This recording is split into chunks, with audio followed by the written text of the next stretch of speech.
pera, trabaho, social sector, ilang friendship, relasyon.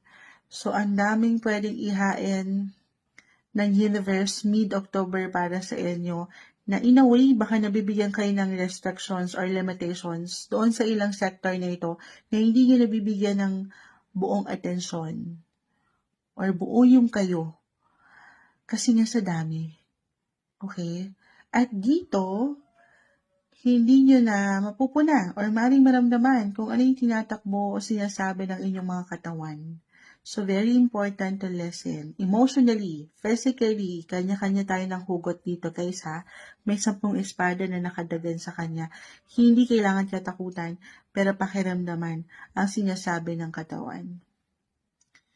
Dalawa lang naman ito, si the devil. It's either, ito yung unhealthy approach natin. Hindi naman tayo perfect.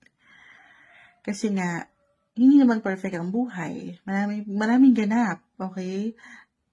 Especially kung may mga bagay pa or pagkakataon na hindi nyo inaasahan. At dyan, maaaring meron kayong nakakalimutan or merong nakakalimot sa inyo, reversal tayo. At dito,